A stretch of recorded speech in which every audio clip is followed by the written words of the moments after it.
가수 박경혜 씨가 좀 옛날 노래이긴 하지만 사랑의 종말이라는 노래를 불렀어요. 이 가사가 얼마나 외로움을 짙게 해주는 가사인지 알 수가 없습니다. 언젠가 우리 남진 장로님도 이 노래를 부르셨던데요. 외로워서 못 살겠어요. 하늘과 땅 사이에 나 혼자 사랑을 잊지 못해 타는 마음 대답 없는 메아리 허공에 지네. 노래 어떻게 시작한 줄 아세요? 외로워서 못 살겠어요. 뭐 하늘과 땅 사이에 나 혼자. 꽃잎에 맺힌 사연 이루지 못해 그리움에 타는 마음 달래가면서 이렇게 가슴이 아플 줄을 몰랐어요. 그러면서 이제 외로워서 못 살겠어요. 외로워서 못 살겠어요. 못 살겠다는 겁니다. 여러분, 외로워서. 참 옛날 노래이긴 하지만 너무 현대인에게 뭐 공감을 불러주는, 오죽하면 프랑스의 시인 오르탕스 블루라는 사람은 사막이라는 시에서 이렇게 외로움을 썼습니다. 그 사막에서 그는 너무 외로워 때로는 뒷걸음질로 걸었다. 자기 앞에 찍힌 발자국을 보려고. 얼마나 외로웠으면 자기 앞에 찍힌 발자국을 보려고 여러분 뒷걸음질을 했다는 겁니다. 외로움에 대한 아주 짙은 이 시적 표현이죠. 오늘 본문을 기록한 시편 기자도 얼마나 외로웠는지, 하나님 나 외롭습니다. 이 외로움을 내가 어떻게 하면 좋겠습니까?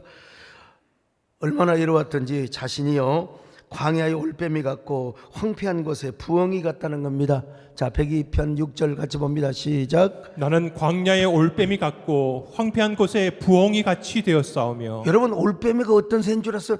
울창한 숲속에서 올빼미가 살아. 근데 왜 광야에서 혼자 있냔 말이요. 응? 부엉이도 마찬가지입니다. 부엉이도 여러분 저 깊은 산속에서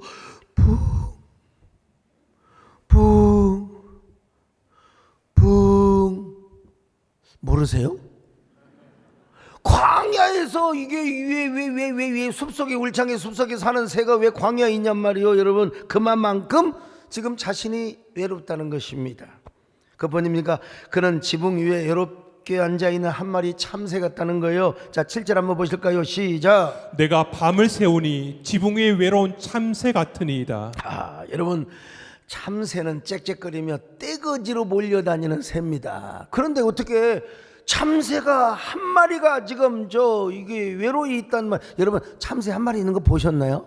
난 시골에서 자란 촌놈이지만 글쎄요, 전봇대에서 조금 떨어지는 그 참새는 있었어요. 조금 떨어져 갖고 이것이 벨라도 막 짹짹거리고 지지빼빼 막 짹짹거려요.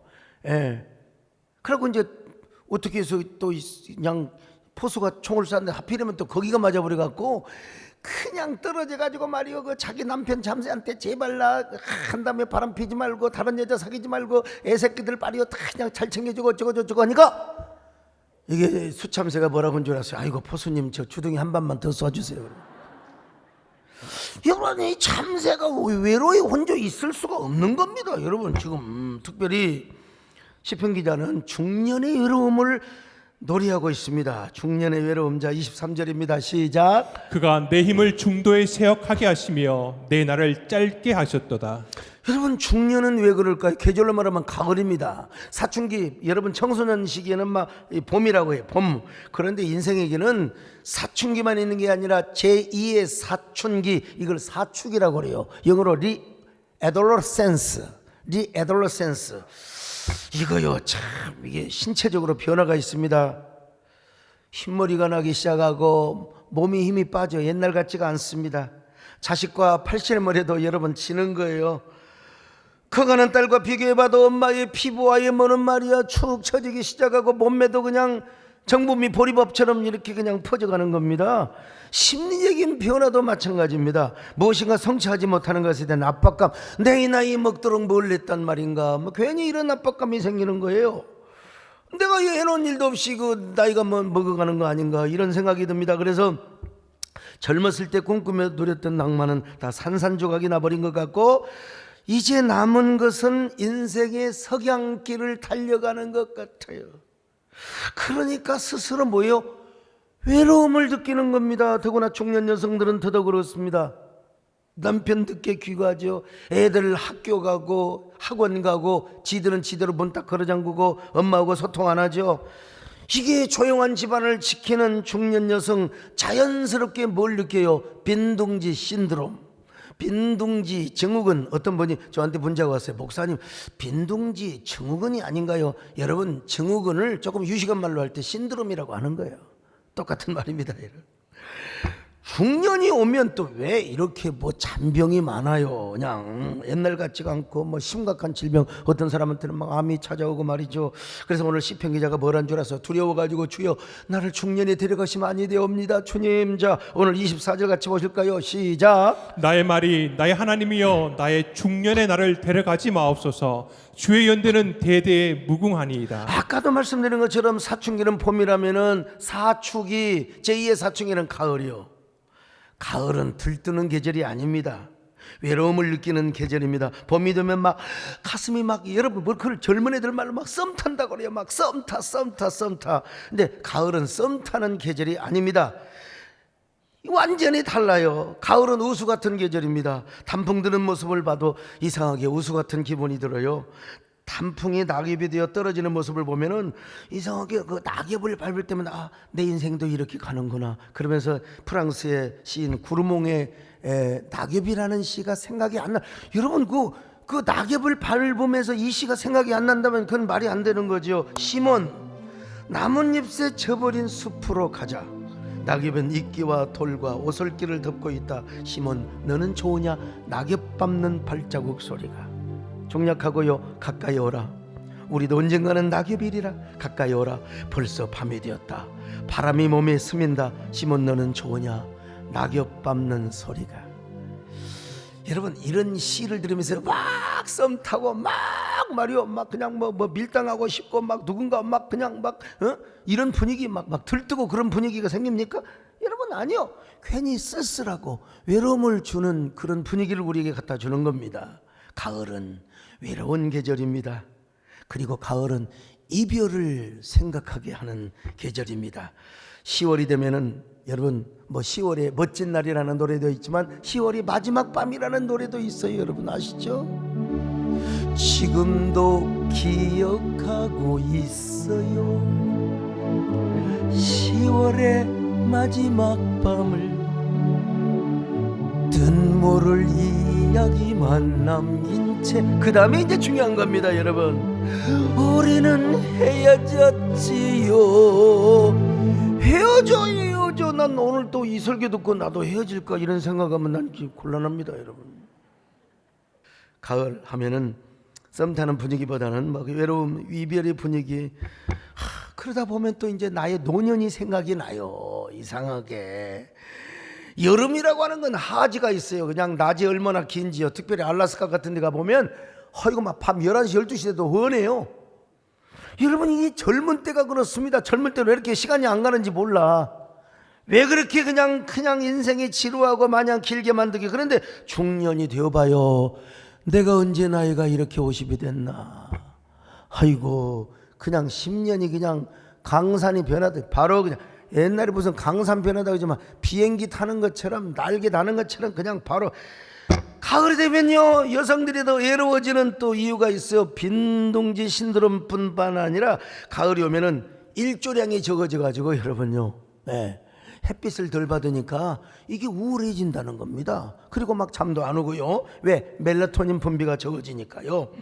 그러니까 가을이 오면 중년 여성들은 더 외롭고 우울해진다는 것입니다. 근데 요즘 저는요, 참 별 희한한 내용을 다 읽었습니다. 최인수 씨가 쓴 트렌드 모니터라고 하는 책을 보면은 중년이 외로움을 느끼지만 중년보다 외로움을 느끼는 부류가 있는데 이게 젊은 층이라는 겁니다. 젊은 층.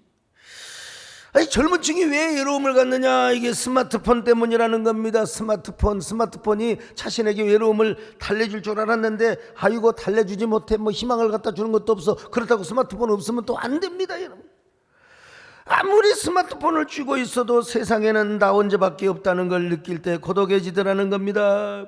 경제적인 여유가 없고 뭐 딱히 만날 사람이 없으면 막 고독해지더라는 것입니다. BBC가 영국 대학교 세고세학자들과 전 세계 5만 5천 명을 대상으로 해서 외로움에 대한 설문조사를 해보니까 여러분 75세의 노인들보다 16살부터 24살까지의 젊은 층이 훨씬 더 외로움을 많이 타더라는 겁니다. 여러분 지금 뭐 국가의 비상사태 아이고 젊은이들이 뭐 압살을 당하고 참 우리 모두가 조의를 표하고 우리가 참 마음이 너무나 안타깝습니다만은 하여튼 우리가 여러분 그래서 요즘 뭐 그냥 뭐 배영 퍼레이드라든지 이런 게 다 지금 취소가 되고 있습니다만은 외로움만 젊은이들이 외로움의 전유물이 그건 또 아닙니다. 노인들은 노인대로 고독하다는 겁니다. 특별히 독거노인들은 더 외롭다는 것입니다. 그래서 영국에서는 외로움 장관, 고독부 장관을 다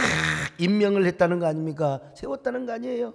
그 외로움은 사람을 아프게 하고 사회까지 병들게 하기 때문에 그래. 여러분 우리나라도 이제 얼마 머지않아서 우리나라도 외로움 장관, 그때 제가 한번 외로움 장관을 해보면 어떨까? 외로움을 잘 케어하는 여러분. 그런데 외로우니까 사람인 것입니다. 정호성 시인께서는 뭐라고 했어요? 외로우니까 사람이라는 거요. 달팽이라는 시에서요, 사람들이 외롭지 않으면 길을 떠나지 않듯이 달팽이도 외롭지 않으면 달팽이도 외로우니까 길을 떠난다는 거예요. 결국 무슨 말입니까? 사람은 외로워야 길을 떠나는 것이고 외롭지 않으면 길을 떠나지 않는다는 거예요. 알랜드 보통이 지은 여행의 기술이라는 책에 보면은 예술가들이 창의로운 삶을 살기 위해서 여러분 더 넓은 세계를 보기 위하여 길을 떠난다는 것입니다. 길을 떠난다는 거예요. 다시 말하면 외로운 사람일수록 상상과 고독의 세계로 낯선 곳으로 길을 떠난다는 것입니다. 그래야 그 외로움과 고독은 창의로움으로 연결이 되게 된다는 것이죠. 조승현 씨 역시요, 그의 저서 비즈니스 인문학이라고 하는 책을 통해서 이런 얘기를 합니다. 긍정적인 외로움은 대부분 창의성으로 연결이 되더라는 것입니다. 저도 지난날 보니까 무지개 외로운 삶을 살았던 것 같아요. 외로우니까 길을 떠났죠. 아이고 교회 다닌다고 갑자기 또 미친놈이 이 녀석이 헷가닥 해가지고 신학교를 간다고 하니까 우리 아버지가 얼마나 저를, 우리 어머니는 그냥 회초리, 우리 아버지는 작대기, 지게작대기 그냥 또 그냥 형님들 구박하죠. 외로워서 결국 집을 떠났던 것입니다. 그때 떠난 길은 저만이 걸을 수 있는 창의의 세계입니다. 세월이 흘러서 저희 아버지도 어머니도 야 너는 그 길 가기를 너무나 잘했다, 우리 형님들도 누나들도 동생은 그 길을 가기를 너무나 잘했어, 얼마나 목살아서 축복을 받았는가. 여러분 수십 년 전에는 그렇지 않았어요. 저는 왕따고 지붕 위에 있는 한 마리의 저 참새였고 저는 부엉이 당하새와 같은 사람이었다 이 말입니다. 근데 지금은 그렇지 않아요. 이지성 씨가 쓴 리딩으로 리딩하라는 책이 있는데 이 책의 내용은 뭐냐, 외로울 때 창조성을 발휘한 사람들의 여러 사람을 이야기하는데 그 중에 손무라는 사람을 소개하는 걸 봅니다. 손무가 누굽니까? 손자병법을 쓴 사람이죠. 손무가 어떻게 해서 손자병법을 썼습니까? 30살 때쯤에 권력투쟁에 실패해가지고 가문이 멸문지화를 당할 수밖에 없어요. 그래서 손무의 가족은 제 나라를 탈출해서 오나라로 망명을 합니다. 오나라로 망명을 10년 동안 시골에 은거하면서 춘추 전국시대 200년간 벌어진 전쟁을 연구했습니다. 그리고 그것을 한자로 6074자로 정리를 하였어요. 이게 바로 손자병법입니다. 중국에는 여러분 4000개 이상의 병법이 있어요. 그런데 다 그거는 그 중에서 가장 독보적인 병법서가 바로 뭐냐, 손자병법이요. 왜?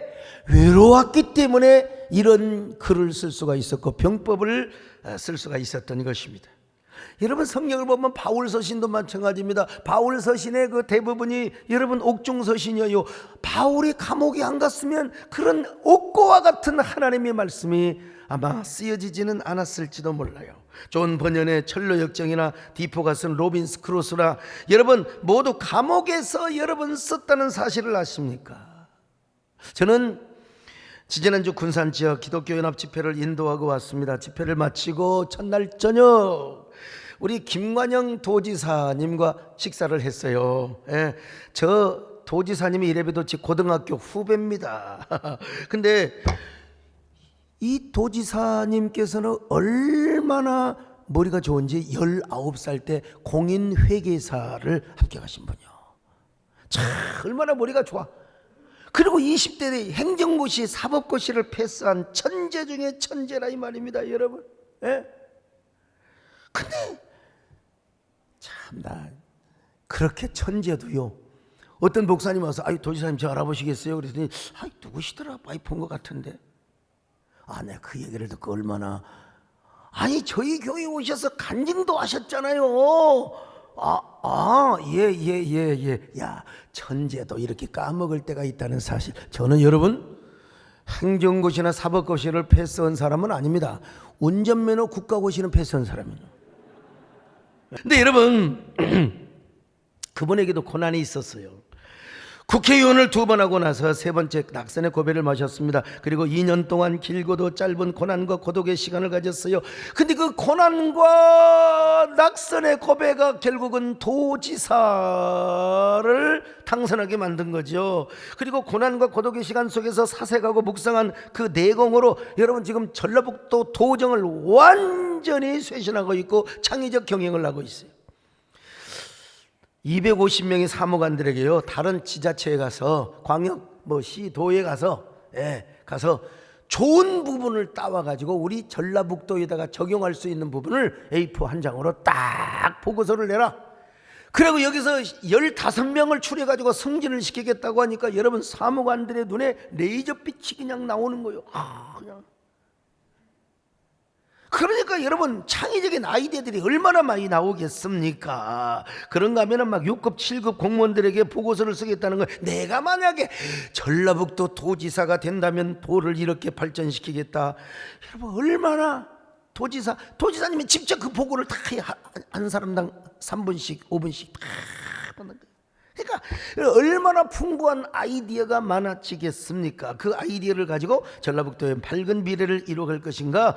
국장 실장들과 함께 그걸 가지고 1박 2일 동안 보통 여러분 단체장들은 그냥 밥 한 끼 먹고 그냥 끝나는 거예요. 근데 1박 2일 동안 진지하게 워크숍을 했다는 것입니다.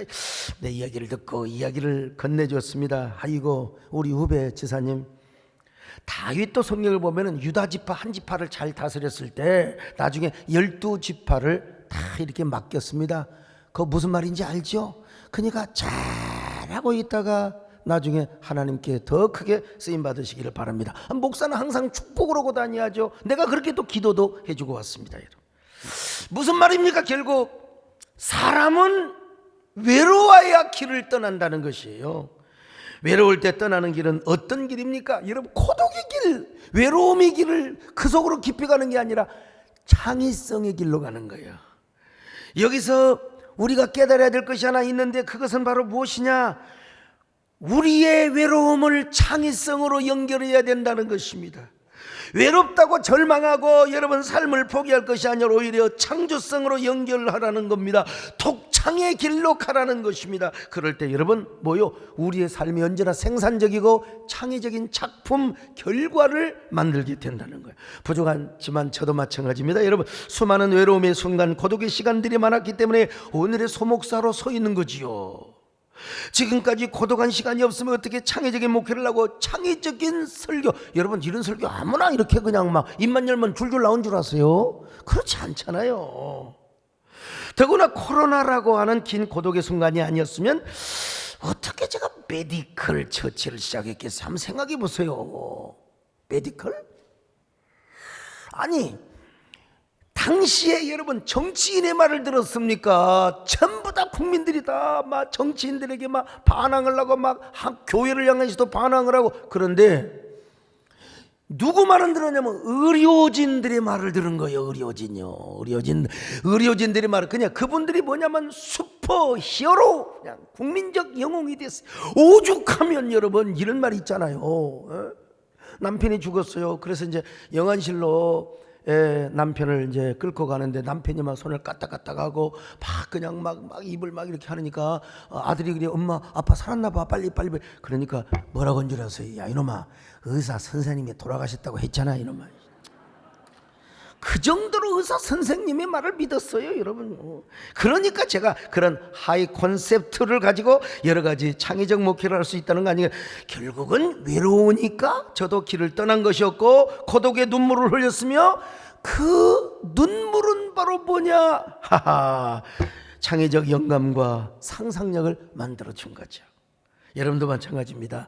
여러분이라고 외롭지 않으시겠어요? 뭐 외롭지 않은 것처럼 보이지만은 외롭다고 슬퍼하지 마세요.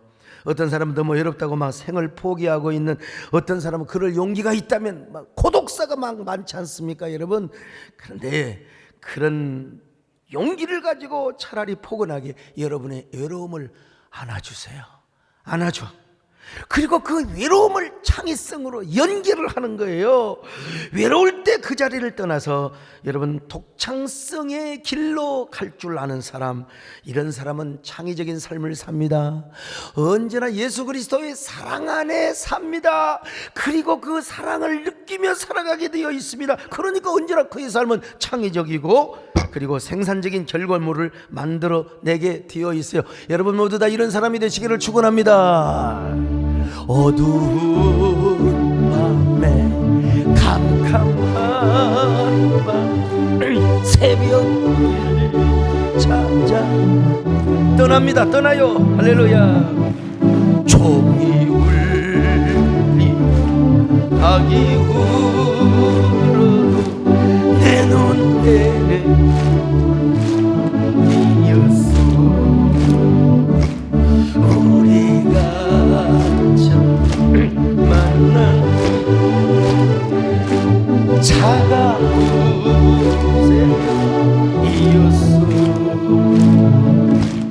주님 밤속 사랑이 있음 나는 느낄 수가 있었어.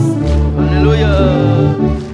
오 주여 당신께 감사합니다. 실로와 내게 주시면 나에게 영원한 사랑 속에서 떠나지 않게 하소서. 여기까지는 이제 우리 외로움을 수평적 창의성으로 연결하는 걸 얘기했어요. 여러분, 수평적 창의성도 중요하지만 더 중요한 게 뭔 줄 아세요? 외로울수록 수직적 창의성의 길로 가라는 거예요. 그게 뭔 줄 아세요? 하나님을 만나는 겁니다. 외로울수록 여러분 하나님을 찾아 떠나는 거요. 그래서 오늘 시편 기자도 뭐라고 말합니까? 외로우니까 하나님을 찾았어요. 자, 23절로 24절 다시 봅니다. 시작. 그가 내 힘을 중도에 쇠약하게 하시며 내 날을 짧게 하셨도다. 나의 말이 나의 하나님이여 나의 중년의 날을 데려가지 마옵소서. 주의 연대는 대대에 무궁하니이다. 중년의 외로움을 느낍니다. 더더구나 중년의 몸이 안 좋아요. 그래서 하나님 중년의 날을 데려가시면 안 됩니다. 하나님, 내가 하나님이 주시는 백수의 삶을 살다가 가야 됩니다. 여러분도 외로움을 수직적 창의로 연결하며 혹시라도 몸이 안 좋은 분 계시더라도 하나님이 오늘 이 시간 여러분의 마음을 만져주시기를 바랍니다. 여러분의 몸을 만져주시기를 바랍니다.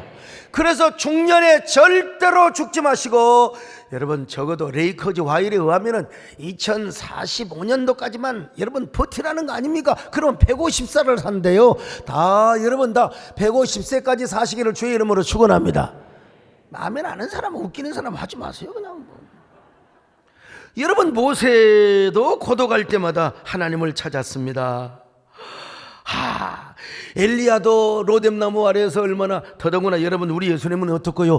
외롭고 고독할 때마다 한적한 곳에 가서 여러분 성부 하나님을 찾았어요. 마가복음 1장 35절입니다. 시작. 새벽 아직도 밝기 전에 예수께서 일어나 나가 한적한 곳으로 가사 거기서 기도하시더니. 예수님뿐만이 아닙니다. 성경의 모든 인물들은 다 외로울 때 수직적 창의성의 길로 갔어요. 누구를 만났어요? 거기서 하나님을 만났던 것입니다. 저도 외로울 때면은 기도합니다. 자주는 아니지만 이따금씩 저녁에 강단에 가서, 그 옛날에는 막 코로나 오기 전에는 성도들이 막 그냥 이불 갖고 와서 본당에서 자니까 내가 어려웠는데 요즘은 한 사람도 없습니다. 왜? 우리가 지켜야 되니까요. 그 주여를 막 혼자 와서 막 100번 200번을 막 외치다 보면은 여러분, 내가요 그 외로움, 그 고독이 정말로 이게 아름다운 놀라운 창의성으로 연결이 되는 걸 봅니다. 그럼 여러분 막 주여 100번 1000번을 불러보세요. 한번요. 이 시간 주님께 기도합니다. 영원한 주신 주님께 아멘. 마른 저곳에 참 사랑이 되시며, 차가운 저곳에 참 소망이 되신 주, 경건한 마음으로 기도합니다.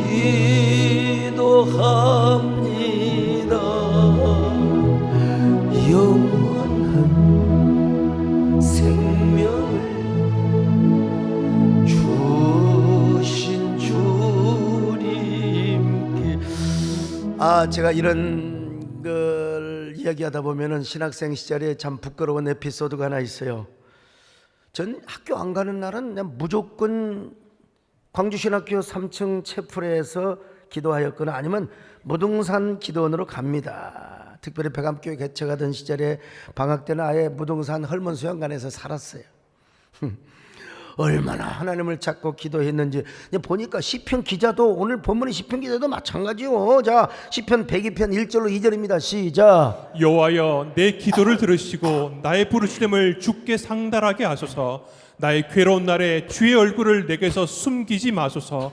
주의 귀를 내게 기울이사 내가 부르짖는 날에 속히 내게 응답하소서.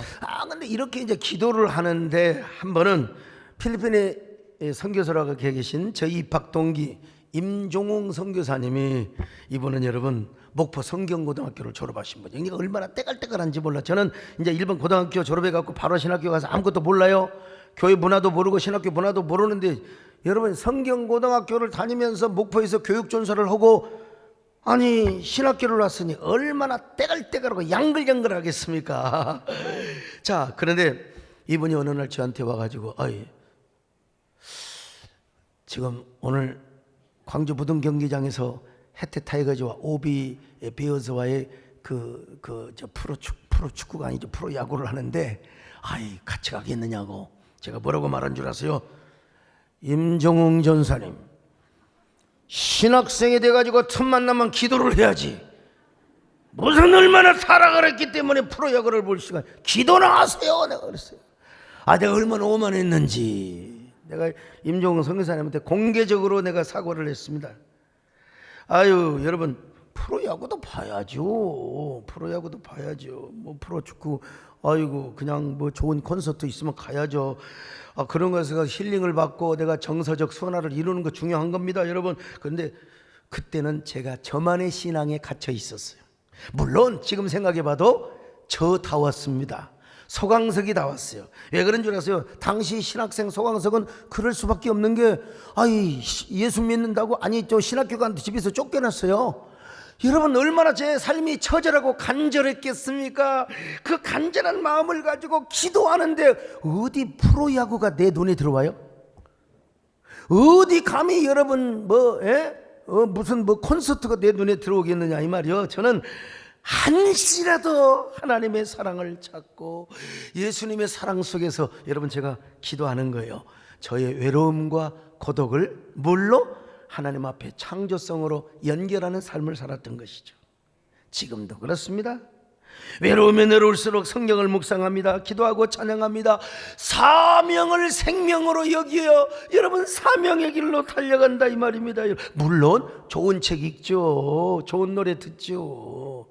그리고 산행도 하지요. 근데 이 모든 것과 만족할 수 없을 때가 있습니다. 여러분, 이 고독을 수평적으로 연결하는 건 한계가 있어요. 그래서 막다른 골목에, 정서적, 영적, 심리적 막다른 골목에 다다를 때는 내가 어떻게 합니까? 여러분, 수직적 창의적인 길로 가는 거죠. 그래서 하나님을 만나는 겁니다. 기도하고 찬양을 하는 겁니다. 여러분, 하나님의 말씀 묵상 속에 깊이 들어가는 거예요. 언젠가 어떤 분이 식사하면서 저한테 이 소목사님 취미가 뭐세요? 저한테 물어보니까 갑자기 당황해가지고 많이 당황했어요 제가. 여러분, 옛날에 그 뭐죠? 조선족들이 그걸 뭐라고 하더라? 그 전화로 보이스피싱 할 때 많이 당황하셨습니까? 제가 당황했어요. 아이 참. 가끔 있다고 하면 저의 취미 산행, 일주일에 한두 번 가는 산행, 그렇게 말할 수는 있겠죠.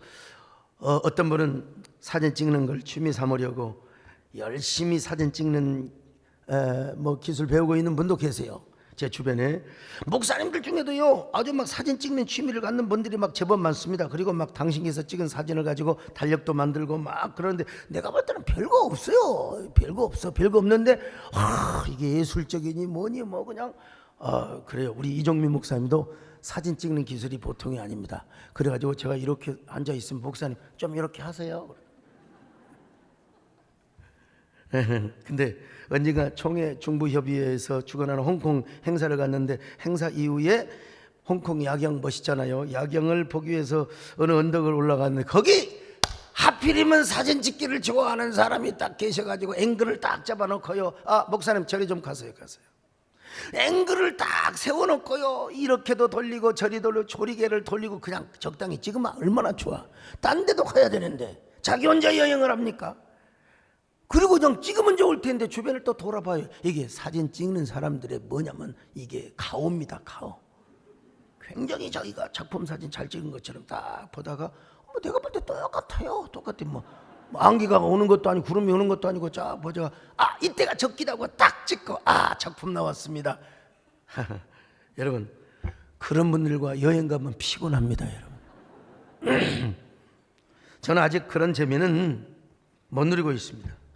언젠가 이제 사진 찍는 기술을 제가 배울지 모르겠습니다만은 제가 선언했잖아. 올 1월 달에 내 어떤 일이 있어도 제가 이제 골프채를 잡고 내가 이제 골프를 제가 배우겠습니다. 골프 이 연습장에 가겠습니다. 근데 벌써 지금 10월이 마지막 밤이야. 틀려먹었어요. 아무튼 여러분 지금 이제 신년 축복성에 발동하고 있죠. 연합기관 사역 마무리해야죠. 또 여러분 얼마나 연말이면 또 송년 모임들이 많습니까? 우리 교회도 많고요. 그러나 분명한 것이 하나 있습니다.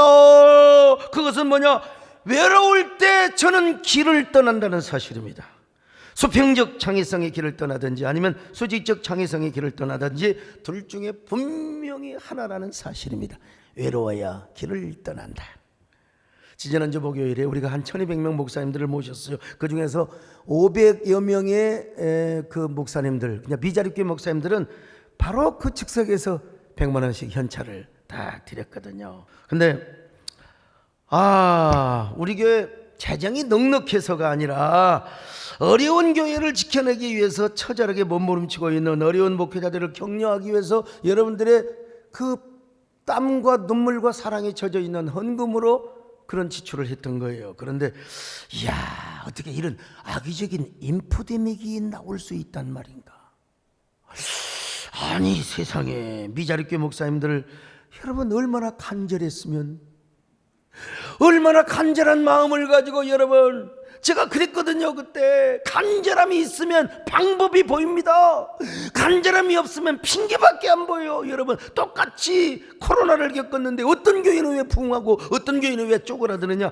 그거는 바로 간절함인 겁니다. 간절함을 가지세요.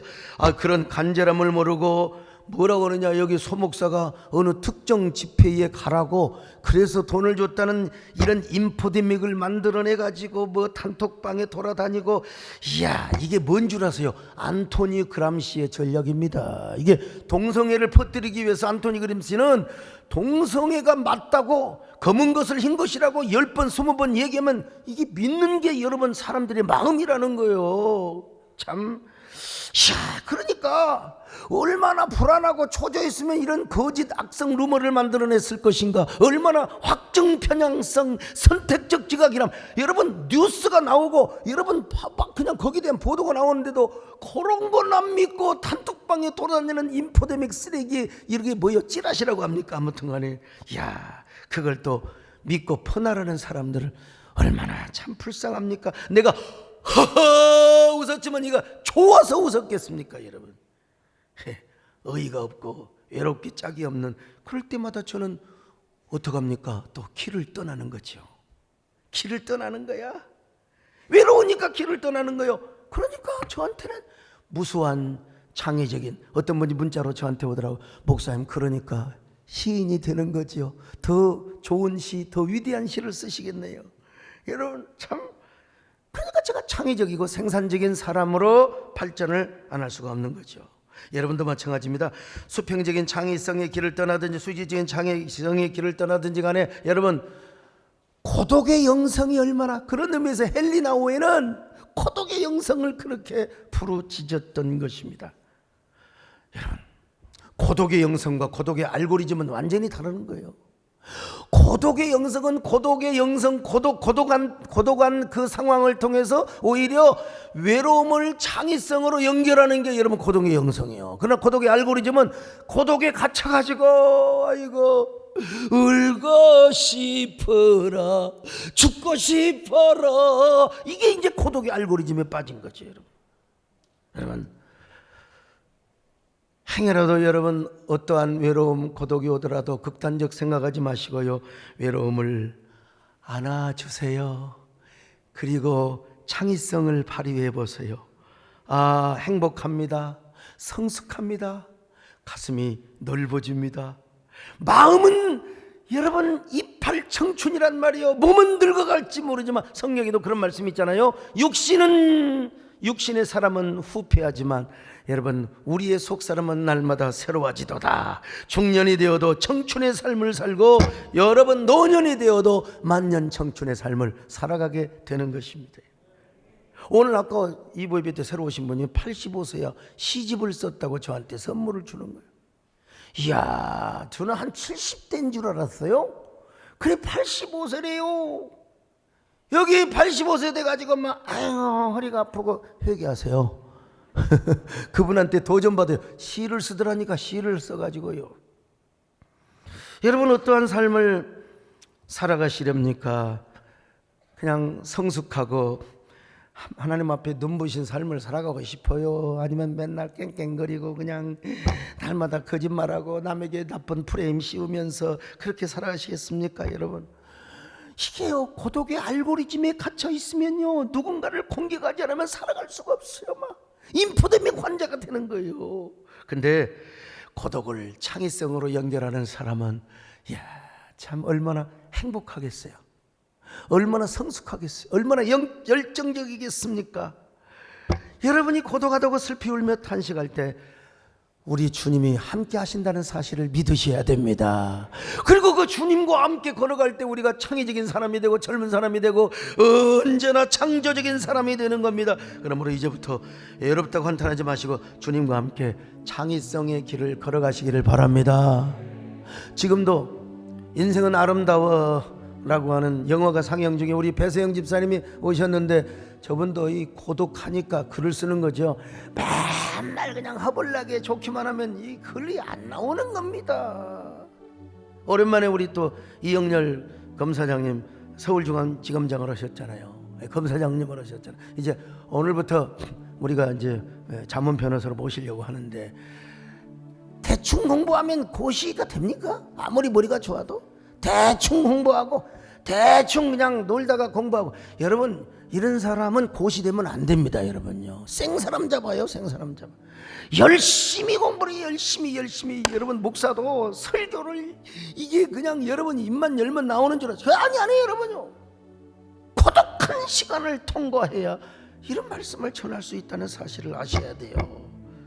여러분, 수평적 창의성의 길을 걸어가는 것도 중요한데요, 여러분, 수직적 창의성의 길을 걸어가세요. 앞으로 우리가 인생길을 살아가면서 고독과 외로움에 직면할 때도 올지도 모릅니다. 그때일수록 여러분, 주님과 함께 그 길을 걸어가셔야 됩니다. 여러분의 인생에 더 창의적인 인생이 될 것입니다. 오늘 미국의 국가조창기도에 여러 지도자들이 오셨는데, 지금 도대체 동시통역이 얼마나 제대로 잘 전달이 되는지는 잘 모르겠지만, 어쨌든 간에 다 예수 그리스도 안에서 우리가 하나고, 예수 그리스도의 사랑 안에서 우리 모두가 정말 우리 모두 외로움을 다 극복하며 창의성으로 연결하며 창조적인 삶을 살 수 있기를 축원합니다. 그래서 만년 청춘의 삶을 사시기를 바랍니다. 오늘 성가대가 이 노래 불렀는데 여러분 함께 이 찬양을 불러보며, 앞으로도 우리가 이렇게 살아가야 되겠구나, 그런 저와 여러분 되시기를 바랍니다. 내가 걸어온 길, 길고도 짧은 길, 내 힘으로 걸어온 줄 알았는데, 여기까지 온 것도 주가 동행합니다. 주님 나와 동행하시리라. 때론 험한 길에서 폭풍우를 만나, 때론 가시밭길에서 고난을 당하나, 주님 동행하시니 나는 두려움 없네. 주님 나와 동행하시니라. 할렐루야, 주 동행하시네. 할렐루야, 주 동행하시네. 험한 골짜기라도 난 두려움 없네. 주님 나와 동행하시리라. 주 나를 지키리. 주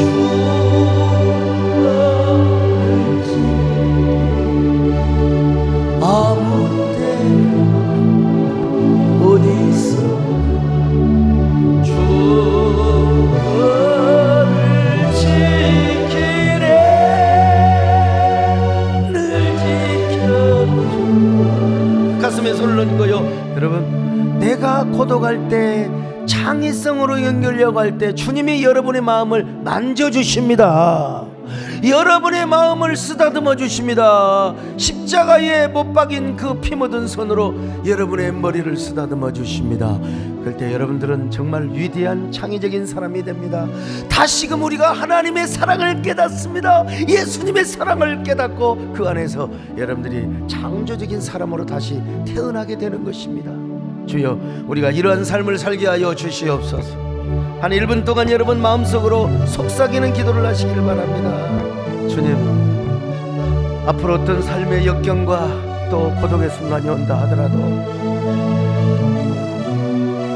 난 언제나 그 외로움과 고독을 창의성으로 연결하기를 원합니다. 그것이 수평적이 되었든 그것이 수직적이 되었든 막다른 골목에서는 주님을 찾게 하여 주옵소서. 주님의 이름을 부르게 하여 주옵소서. 그래서 창의적인 사람뿐만 아니라 영원한 만년 청춘의 삶을 살 수 있도록 주님 함께하여 주옵소서. 아멘.